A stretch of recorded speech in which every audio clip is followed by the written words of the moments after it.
Olá, eu sou o Marcelo Nagy e esse é o STWcast, o podcast da STW Brasil.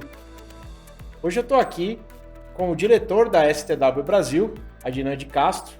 E aí, Adnan, tudo bem? Tudo bem, Nagy, com o senhor? Muito bom, muito bom. E para falar de um assunto super relevante aí, né, nessa área de compliance e investigação interna nas empresas, eu não podia chamar nada mais, nada menos do que ele, né? Dr. Luiz Felipe, já parceiro aí de longa data, ao qual eu tenho muito estima e muito respeito. Doutor, obrigado por ter aceitado o nosso convite. E se apresente aí para o nosso público do STWcast. Eu que agradeço o convite, tanto você quanto o Adnan, Leandro, né, Renan, todo mundo, que eu fico feliz em ver isso daqui, ver esse STWcast, né? A gente estava batendo papo agora nos bastidores, vendo que a STW se tornou a empresa referência no Brasil, né? Então, eu falo que o convidado aqui sou eu e vou sempre aplaudir vocês, tá? De verdade. Fazendo um pouco da apresentação, bom, eu sou o Luiz Felipe, né? Não precisa chamar de doutor, pelo amor de Deus, aqui a gente tá um bate-papo entre amigos, né? Já tenho aí mais de 23 anos formado, né? Sempre atuei no ramo bancário, né? De uns 8, 9 anos para cá, resolvi atuar no ramo de telecomunicações, né? Hoje eu sou gestor jurídico de uma empresa do setor de telecomunicações, na verdade não de uma, né? De um grupo, onde são 3 empresas, né? E são referência aí no Brasil e na América Latina, né? Também. Eu cuido hoje da parte toda jurídica, né? Respondo direto para o CEO e para um diretor também jurídico RH. E cuido também da parte de compliance. Então, eu sou responsável por 2 áreas, né, também aí dentro da empresa, né? Então, eu falo que não existia isso na empresa. Eu fico muito feliz em ver como a empresa cresceu, como eu cresci também, né? Como vocês aí, além de professores, me dão muita aula, né? Então, referência a nada, pelo contrário, eu estou sempre aprendendo com vocês, porque é um tema que vem cada vez mais buscando as empresas, né? Um tema bem atual nos últimos anos, inclusive quando aconteceu a pandemia, só escancarou as portas dessa questão para todas as empresas, né? As fraudes corporativas e tudo mais, de N maneiras. Então eu sou essa pessoa, né? Sou formado pela PUC São Paulo, né? Tenho algumas especializações também, faço parte da Comissão de Compliance da OAB de São Paulo, né? Sou membro efetivo de lá e tô aí, né? Esse sou eu, essa pessoa fácil. Muito bom, para trazer aí bastante informação. Vai ser um bate-papo gostoso, eu tenho certeza disso. E aí, Edna, vamos começar com ele? Vamos Já vamos começar daquele jeito. Fraudes nas empresas. Existem? A empresa ela acaba não tendo fraude? Não tenho fraude, nunca tive. Ou ela não investiga? Olha, é uma pergunta bem complicada, eu digo por quê, né? As empresas, em regra, né, é muito complicado o nosso judiciário, né? Até a gente vê que existe um grande problema no judiciário, que é o seguinte, né? A polícia prende e o sistema acaba, né, soltando as pessoas, porque a legislação ela é feita para isso, né? Então, o que acontece quando você vai fazer uma investigação numa empresa? E por que as empresas, grande parte delas tem problemas de fraude, sim, só que elas não têm pessoas formadas, pessoas que saibam conduzir isso da maneira correta. Por quê? Quando a gente faz uma investigação interna, ela segue diversos procedimentos internos, principalmente quanto a sigilo, né?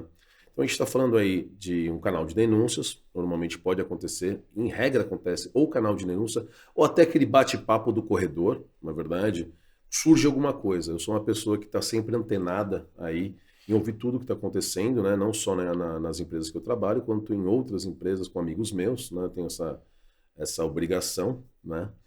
E eu vejo o quê? Que chega a informação, aí passa para uma pessoa, que às vezes a pessoa não tem o preparo necessário, não tem a maturidade ainda, né? Ou fala assim, não é problema meu, vou passar para auditoria. E se confunde muitas vezes. Então, o que é importante para as empresas hoje? Ela ter uma área de investigação, uma área de compliance, né? Às vezes um Chief Compliance Officer, né? Como eles utilizam muito o termo em inglês agora, né? É uma pessoa que pode ter uma formação em direito, né? É interessante que tenha? Sim, mas é obrigatório que tenha? Não. Por quê?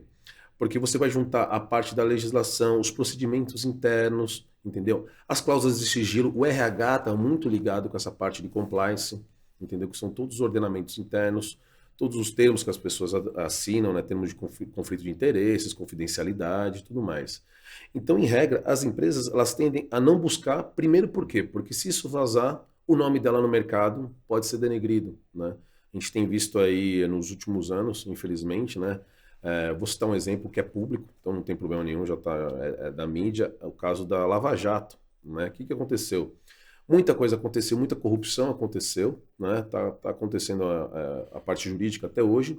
Entretanto, a mídia ela já foi e condena isso, entendeu? Então a informação ela nunca chega completa, ela chega parcial, e às vezes a gente tem a imagem da empresa indo para o mercado, se for uma empresa de capital aberto, né? Ou até mesmo uma empresa de capital fechado, mas que é conhecida no Brasil ou mundialmente, pode acontecer do quê? De denegrir a imagem dessa empresa. Então, o jeito que é conduzido é complicado, né? Então, a gente sempre fala, tem que ter a confidencialidade, todos os membros de uma área de compliance têm que ter essa cláusula de sigilo, né? Outra coisa, para quem que ele responde? Né? Ele tá abaixo de quem? Entendeu? Isso também importa muito, né? Justamente por quê?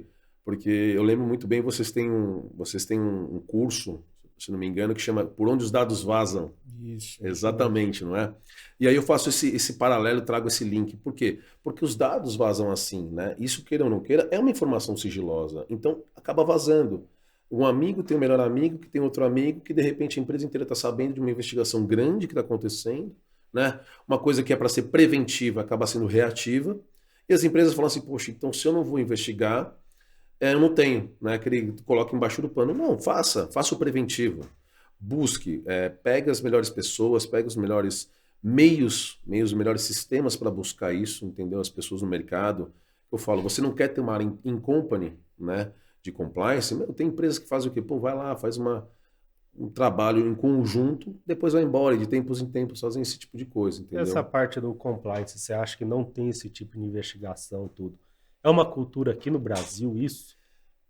Justamente por isso, porque eu vejo, na minha opinião, que eles querem copiar algumas coisas lá de fora, mas copia errado, entendeu?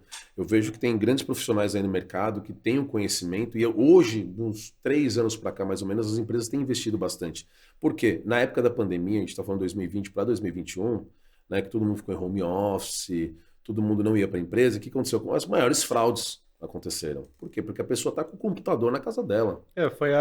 Todo mundo dentro da empresa vai para casa, ajeitou-se sistemas, VPN, tudo, sem aquela garantia de segurança, né? Exato. O pessoal acabou, todo mundo, as empresas enviou todos os funcionários para home numa necessidade mundial e não se preocupou tanto nessa segurança nesse momento. Computadores sem criptografia, sem duplo fator de autenticação. Então ficou muito mais prático para o usuário fazer esse tipo de trâmite, né? Exato, exatamente. E cômodo. Eu acho que é aquela cultura de quando eu estou em home office, no momento em que eu estou conectado à VPN, eu estou trabalhando, então eu tomo os devidos cuidados. Terminou meu trabalho, eu desliguei a VPN, eu posso pegar o meu computador aqui, jogar um jogo, por exemplo, baixar o que eu bem entender, porque agora eu estou no horário de lazer. Só que o equipamento é o mesmo.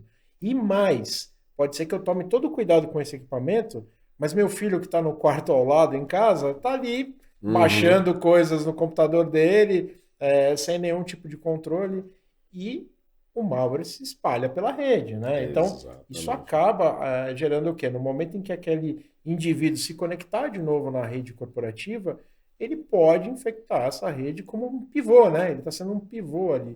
Isso para as empresas, né? Para controlar isso, né, doutor? Não dá. Primeiro que as empresas tiveram que se adaptar rapidamente, porque no Brasil não tem a cultura do home office, né? É uma cultura que vem de alguns países, mas o Brasil não tem a cultura do home office, é o que eu falei, né? A gente adapta uma coisa, mas a gente adapta da nossa maneira, né? E justamente isso, esse acompanhamento, porque era muito novo.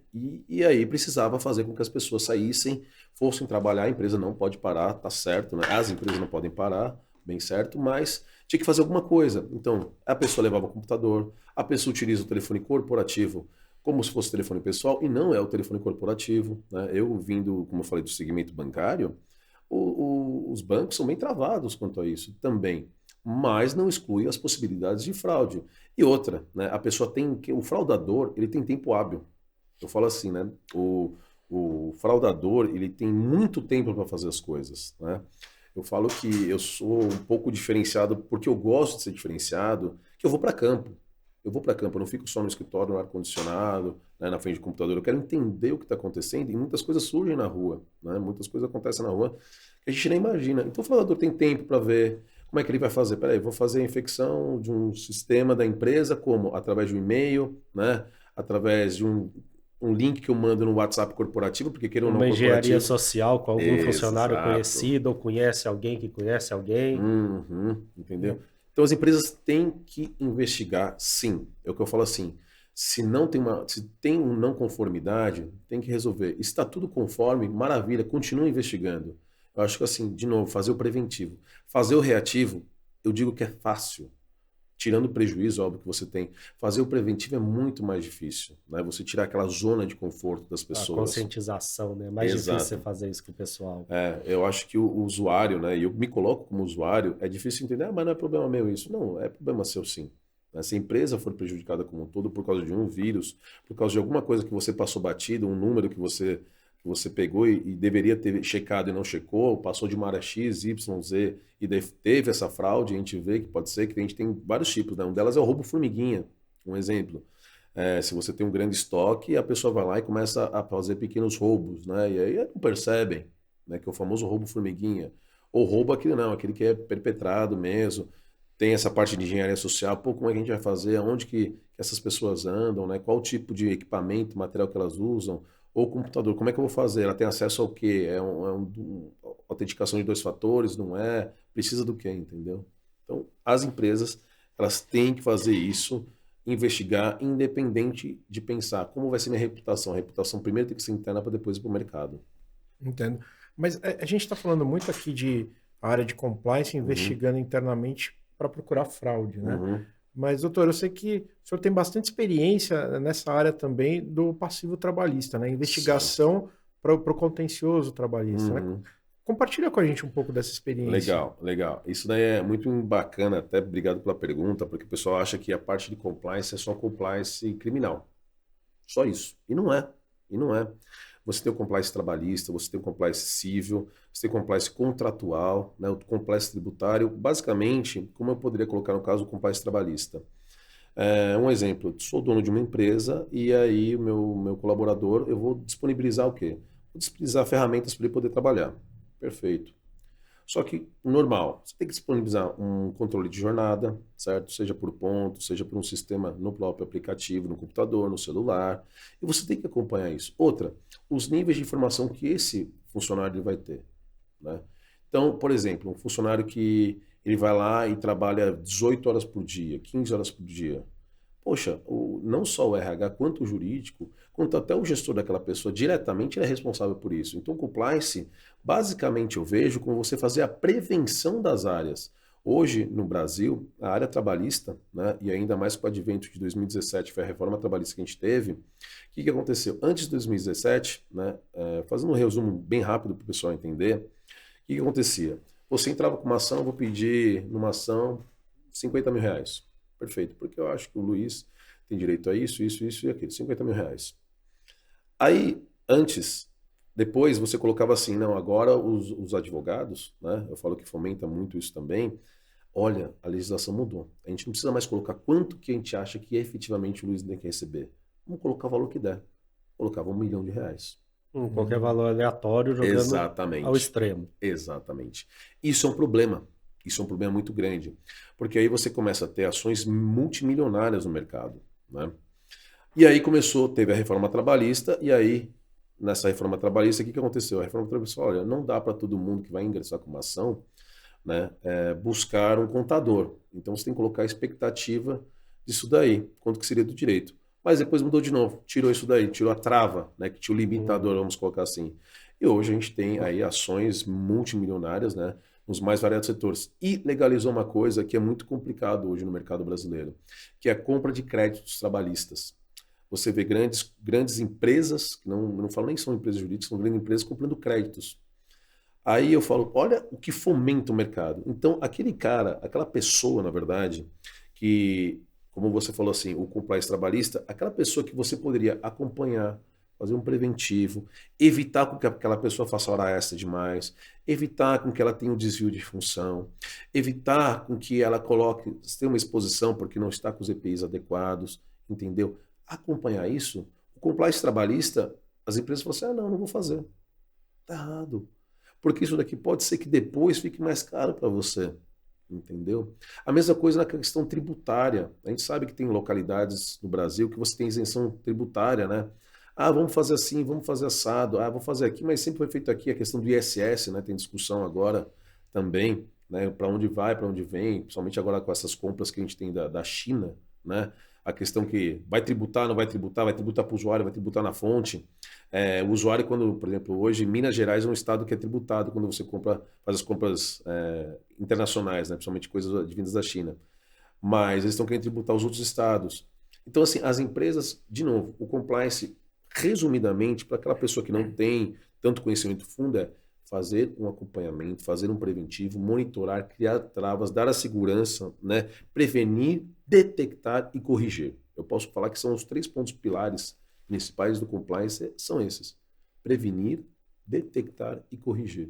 Entendeu? Interessante. Você comenta até sobre, no começo aí do nosso podcast, você comentou sobre a necessidade de termos de uso assinado pelo funcionário, porque às vezes, por exemplo, o funcionário usa um ativo da empresa de forma indevida, um smartphone, um computador, e ele usa esse computador para, sei lá, fazer outros trabalhos que estão fora da atividade laboral dele. Ou mesmo conteúdos pessoais, às vezes conteúdo pornográfico, né? Pode ter uma série de coisas que a pessoa pode usar aquela máquina de uso indevido. Mas o fato dela estar usando de uso indevido e você investigar isso sem um termo de uso, doutor, é complicado de acionar essa pessoa. Até, por exemplo, se você quiser demiti-lo por justa causa, né? A pessoa entra com uma reversão de justa causa dizendo assim, olha, eu não sabia que eu não podia ter essas coisas no computador, que é corporativo, mas ele alega isso. E esses termos assinados, eles são fundamentais nesse procedimento aí? São extremamente fundamentais. Por isso que eu falo assim, de novo, entra sempre a participação jurídica e RH, né, para as empresas. E aí, óbvio, pode entrar o compliance, né? O compliance faz a supervisão de algumas coisas ou dá a área de apoio, na verdade, mas são fundamentais. Por quê? Por isso, né? Na minha vida, na minha carreira toda, né, já peguei N situações onde a gente já foi fazer in loco mesmo, apreensão, né, como vocês usam o termo de usar artefatos, na verdade. E a pessoa falou, não, isso daqui é meu. Tá, mas espera aí, não, aqui tem um documento falando que o Luiz Felipe tem um smartphone, iPhone, esse número de série e tal, e que é da empresa, e você assinou aqui. Eu não lembro. Tudo bem, você pode não lembrar, mas é um direito nosso pegar, né, apreender esse artefato, né, e tudo que tiver dentro desse artefato ser utilizado para investigação interna, entendeu? Seja para ver se você está cometendo algum tipo de delito, né?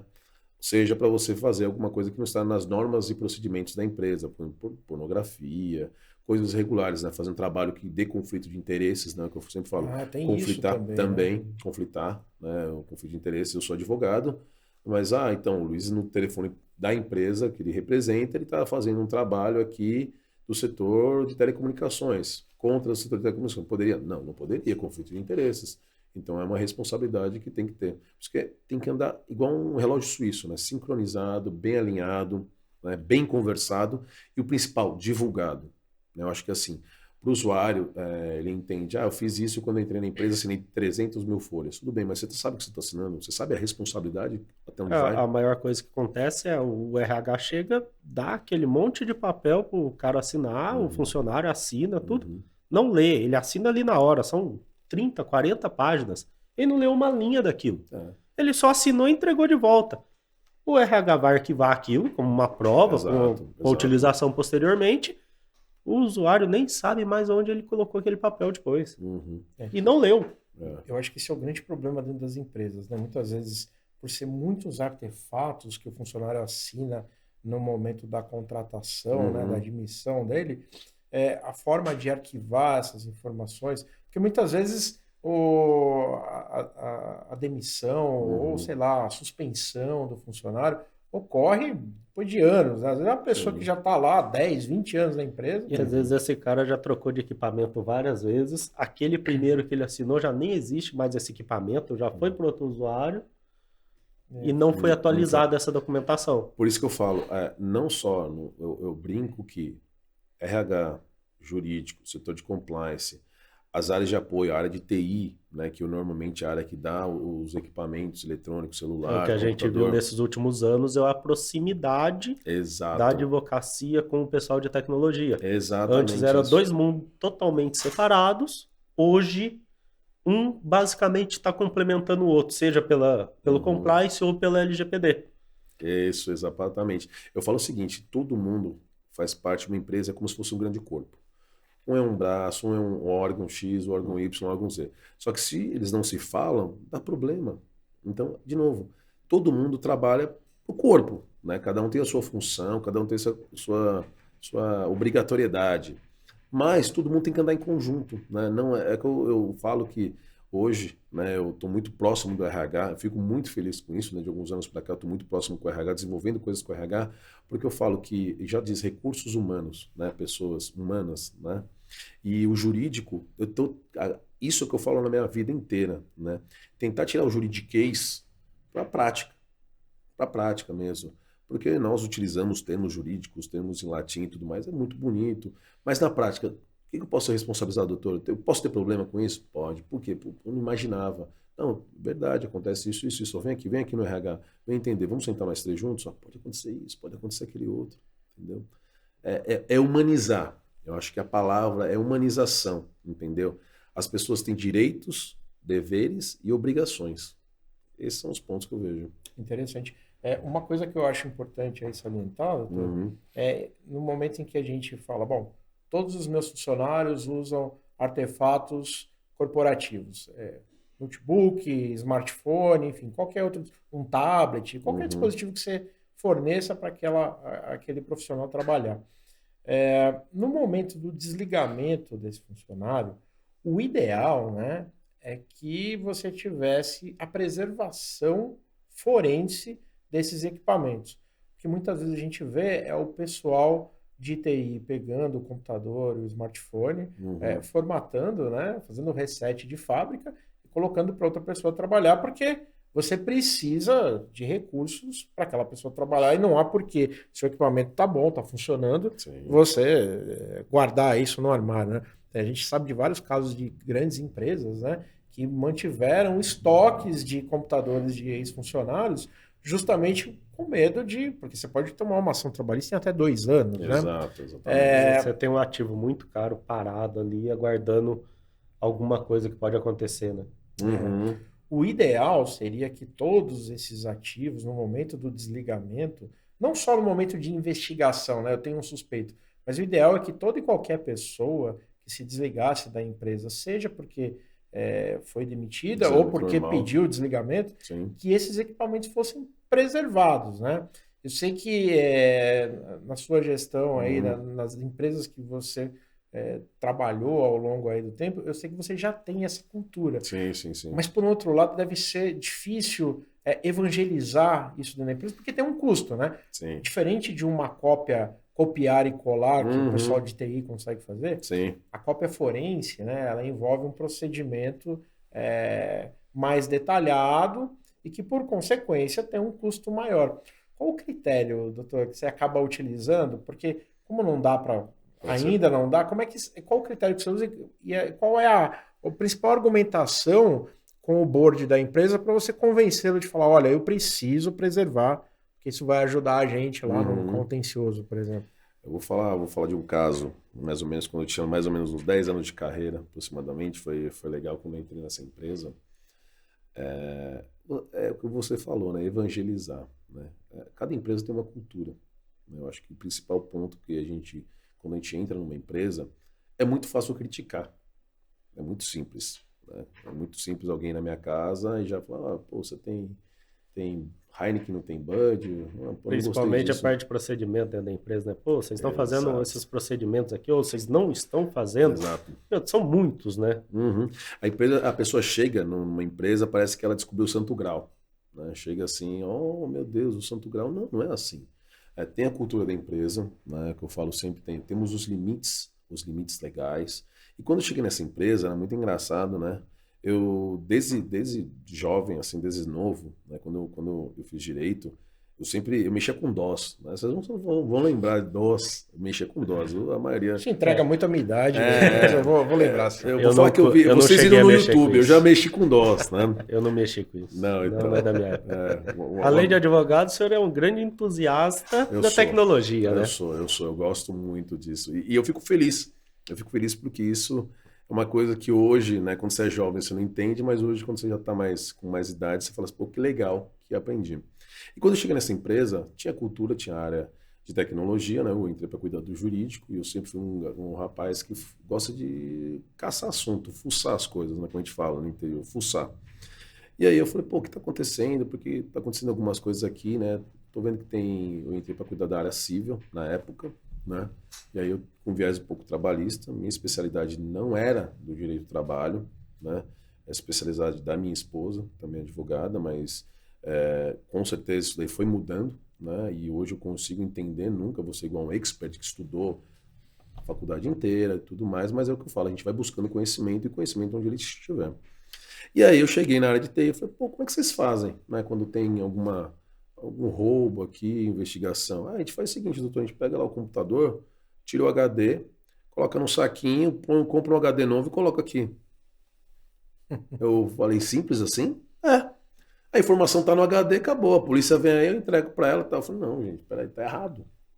Mas por que tá errado? A gente sempre fez assim. Eu falei, tá, talvez até a maneira com que eu coloquei foi um tanto quanto agressivo. Eu falei, não é o ideal. Mudei. Por que não é ideal? Veja bem. Mas já é um começo, né? De empresas que pegam o computador, apenas formata. Exatamente. Depois fala assim, o que eu faço, né? Me ajude aí, busco Cadê vocês. Cadê aquela evidência? Ô, computador, vamos fazer uma perícia. Não dá para buscar de novo o que a pessoa pagou, igual eu vi no filme, né? XPTO, o pessoal deve chegar para vocês e falar isso, né? Eu vi num filme, não dá para fazer igual? Olha, ainda não. Essa parte é ficção. Essa daqui é realidade, mas essa ainda é ficção. Né? Quem sabe daqui uns 5 anos, 10 anos, né?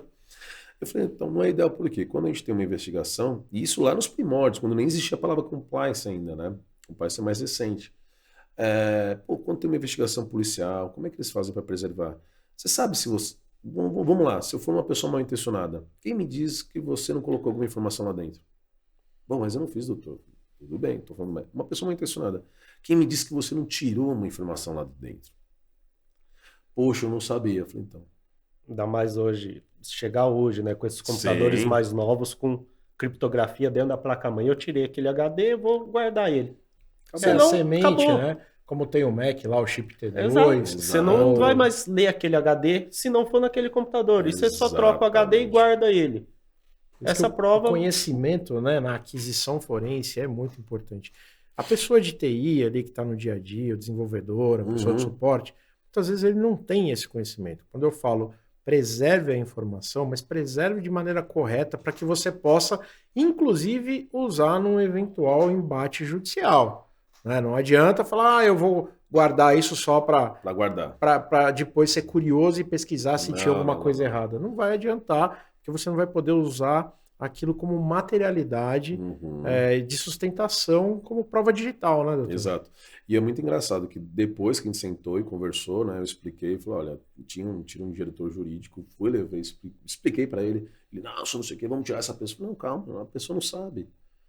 A pessoa não... Ela fez o que ela achava que era o correto naquele momento. Né? Vamos fazer a conscientização, vamos fazer a mudança dos termos, entendeu? Vamos falar para o usuário também que ele não pode acessar qualquer coisa. Né? Eu lembro quando eu trabalhei sempre em alguns bancos, eu ia acessar alguma página, peraí, que página que você quer acessar? Estava ou bloqueada, ou tinha que pedir autorização para utilizar. Né? Então eu acho certo isso. De novo, conscientizar as pessoas, conscientizar o usuário, conscientizar os gestores, isso é primordial. E um outro caso foi muito engraçado aqui, né?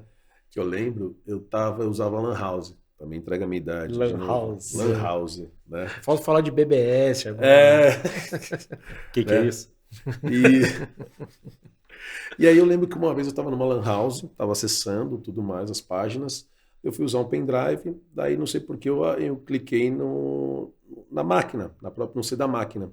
E do C da máquina me levou para o servidor. E no servidor, por incrível que pareça, traçando um paralelo com aquela série, né? Eu Robô? Não, The Robot. Mr. Robot. Mr. Robot. Eu vi muita coisa irregular, né? Não exatamente como está na série, mas muita coisa irregular.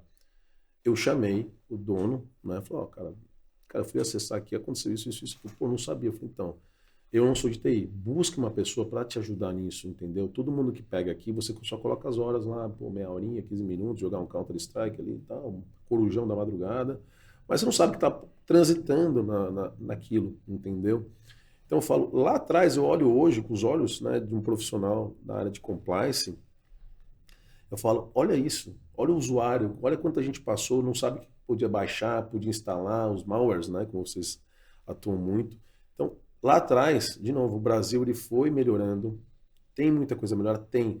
Trouxe um número muito interessante aqui para vocês, que hoje, a cada 10 executivos, 7 estão criando a área de compliance, recomenda a criação da área de compliance nas empresas, entendeu? Isso é, pô, fantástico. Muito 7, bom. 8 executivos, então a gente está falando de 80%, de 70%, 80%. Né? Isso é bom para quem? É bom para todo mundo. É bom para o sistema financeiro. Todo mundo ganha. Todo mundo ganha. É bom para o judiciário. É bom para os números internos da empresa. Então, quando tem uma auditoria externa, os números são legítimos, né? Não são números falsos. Entendeu? É bom para o próprio funcionário que fala assim, cara, eu estou atendendo o que me falaram. Pô, que legal, faço parte de uma corporação séria. Né? Não tenho problema nenhum, entra pela porta da frente, sai pela porta da frente, o dia que for desligado. Né? Então, tá aqui meu computador, tá aqui meu celular. Eu falo muito hoje, né? Para os meus gestores, falo assim, ó, se for necessário aqui, ó, esse é meu telefone corporativo, a senha é essa, esse daqui é o computador, ponto. Está disponível aqui. 100%. Né? Pô, mas você não tem informação? Não tenho nada, é informação da empresa. Os artefatos da empresa, informação da empresa. De novo, a gente tem que trabalhar dessa maneira. Não é, sem dúvida alguma. E essa conscientização, né, doutor, de que toda a área de compliance, ela deveria ter um braço de investigação com conhecimentos na área de perícia forense, né? Uhum. Nós estamos falando de forense contábil, estamos falando de forense informática, forense digital, né, computacional, porque essas provas, elas, sem dúvida alguma, vão servir ali justamente para uma questão não só de tomar decisões disciplinares, né, internas, sim, como até caminhar para uma questão trabalhista, civil e, em alguns casos, criminal também, exatamente, né? Não tenha dúvida disso. Legal. Voltando a essa parte do compliance, né? O compliance é auditoria, né? Uhum. Hoje em dia, um está complementando o outro. Exato. Como isso pode andar junto? O que a LGPD está agregando a isso também? Sim, sim. E eu falo que a área de compliance, muita gente confunde, né? A parte de compliance e auditoria, né? Existe a parte de auditoria, sim, nas empresas. A gente tem várias empresas aí que realizam essa parte de auditoria. Então, faz a auditoria contábil, faz a auditoria de ativos, faz uma série de informações. Tem a área de compliance que faz a parte interna, né? Eu vejo que a auditoria, ela pega as informações que existiram internas das áreas e faz o compilado. Já a parte de compliance, ela faz as conformidades. Isso daqui tem que estar de acordo com o regulamento interno da empresa e principalmente de acordo com a lei. Né? Eu falo que quando você tem um profissional do outro lado, capacitado, né, com conhecimento daquilo, ele fala assim, você é auditor? Não, sou de área compliance. Entendeu? Você faz a investigação interna? Posso também, mas não só. Né? Já a auditoria, ela tem outro viés, mas se complementam, não se confrontam, elas se complementam. Né? Hoje eu vejo que as grandes empresas, né, principalmente agora nas últimas semanas, né, tem muita coisa que saiu na mídia, né, de auditorias que infelizmente algumas pessoas, né, a gente não pode falar em nome das empresas, né, jamais isso seria muito ruim da minha parte externar esse tipo de coisa, mas eu falo que é o profissional. Então, quando eu falo, eu visto a camisa da minha empresa, então naquele momento eu sou a empresa, né? Então, fazendo coisas erradas, né? Modificando números, fazendo alterações de balanço, fazendo alterações de uma parte contábil, fazendo alteração de quantidade de equipamentos que tem, isso é péssimo. Então eu falo, a auditoria ela não vai ver lá na ponta, ela vai pegar as informações prontas, entendeu? Já o compliance não, é um passo antes. Todo mundo está assinando os regulamentos internos, todo mundo sabe para que serve. Teve atualização, vamos ficar todo mundo em casa agora, vamos fazer uns terminhos agora de home office, onde todo mundo vai ficar claro o que é responsável por isso, o que é responsável por aquilo, entendeu? Pô, minha máquina pegou um vírus, opa, não faça nada. Não posso colocar um pendrive? Não, tem muitas empresas, né, vocês conhecem muito bem, que você não consegue nem espetar um pendrive fora, um HD externo, né, porque é travado, e tá certo. Né? Se for colocar alguma coisa, tem que chegar na área de TI, na área de suporte, falar, preciso acessar isso, preciso esse pendrive. Isso é um processo que foi escrito na empresa, ali sacramentado. A questão é, será que o processo está sendo seguido? O compliance também faz esse papel do fiscalizador, né? De entender se os processos estão sendo seguidos de acordo com o que foi pré-estabelecido. Se existe, por exemplo, um canal de denúncia interno na empresa, isso também é compliance, né, doutor? Isso, legal. E aí sim, uma vez que você tem um canal de denúncia ou até mesmo situações em que processos não estão sendo seguidos, pode-se tomar a decisão de fazer uma investigação aí nesse caso. Exato. Eu acho que você que falou uma coisa do canal de compliance, do canal de denúncia, ele é fundamental. Né?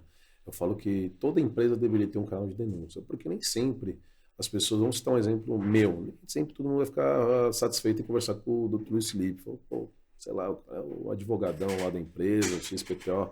Não que você crie isso, mas às vezes o próprio cargo, ele cria isso para você. Né? E ele não tem com quem falar lá para isso. Exato, porque às vezes ele quer denunciar o chefe dele. E ele nem quer se mostrar, né? Eu quero fazer uma denúncia anônima, eu não quero me expor. Exato. Eu quero falar o que está acontecendo, eu vi alguma coisa errada, eu quero denunciar algo que está rodando dentro da empresa, mas eu não quero me expor, não quero que eu seja o cara que fez essa denúncia, não quero me prejudicar, porque pode acontecer aquilo, todo mundo internamente descobrir isso e vazar essa informação. Por isso que a maneira que é conduzido um canal de denúncia totalmente anônimo, né? Hoje a gente tem o e-mail, tem o WhatsApp, né? Pode até ter um número de telefone fixo, né? Onde pode receber as denúncias, é fundamental. Eu acho que as pessoas, elas querem denunciar, mas elas não sabem como denunciar. Eu vejo isso. Eu vejo que a pessoa, ela pode ter uma informação, pegou de ouvido, pô, será que pode ser alguma coisa? Eu não sei, mas eu vou falar. Mas ela fala, mas com quem eu vou falar? Vou falar com que pessoa? Que nível? Pô, tá falando do meu chefe. Pô, se eu fizer uma denúncia do meu chefe, que eu não sei se pode ser verdade ou não, cara, eu posso me prejudicar, preciso trabalhar. Como falar e não me expor, né? Exato, como falar e não me expor. Então, é fundamental não só você ter os canais importantes de denúncia anônimas, mas quanto divulgação desses canais. Né? Por quê? Porque a gente precisa muito disso mesmo. Fazer com que o usuário, fazer com que todo mundo faça parte de um todo, né? de uma empresa como um todo. Eu sou importante, você é importante. Eu vi uma coisa errada, não vou passar o olho, porque aquela coisa errada pode ser que aumente, depois a empresa quebre, e eu sabia da informação que poderia ajudar. E aí entra na outra questão. Fraude muito grande, a empresa está endividada, começa a gerar uma perda muito grande, né? Essa fraude pode chegar a acabar com a empresa. Pode, por isso que eu falo, aquela pergunta que você fez logo no início, né, que as empresas não investigam.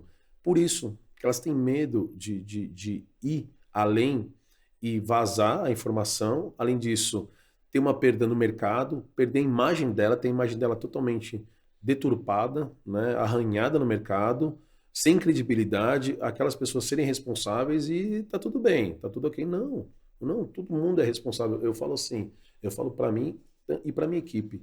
Nós somos responsáveis por aquilo que fazemos, nós somos responsáveis por tudo.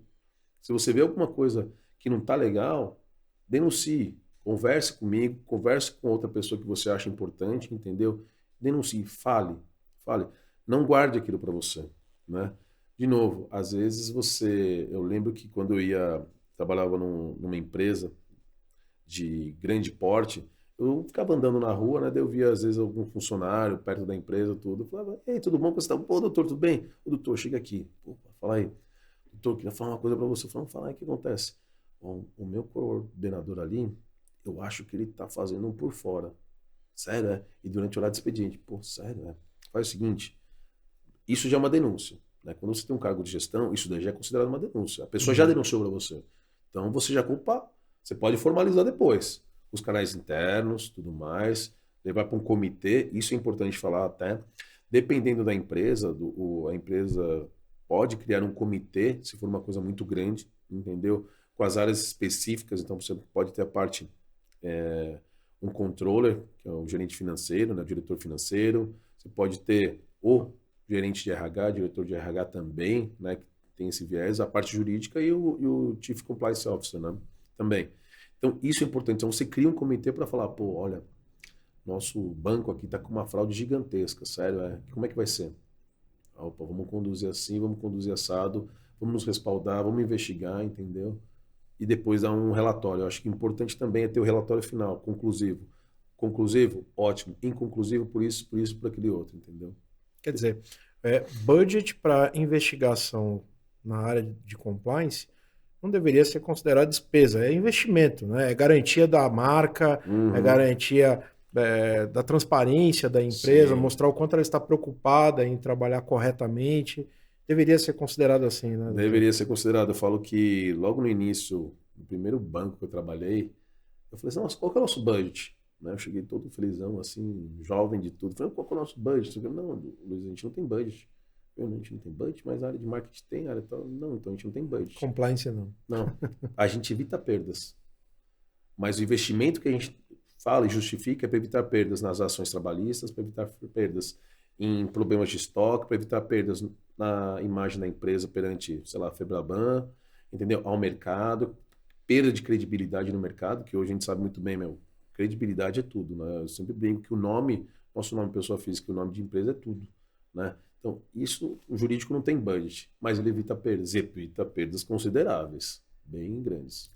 Legal, acho que a gente está caminhando aqui para a conclusão dessa conversa, aqui, esse Nossa. bate-papo gostoso, né? Passou rápido. Adina, alguma curiosidade final assim que você queira colocar pro Dr. Luiz aí, ou alguma consideração final a respeito de toda essa curiosidade tem várias, né? Dá para a gente fazer uma pós-graduação inteira desse assunto, né? Mas o mais mesmo é a parte do compliance que vem crescendo.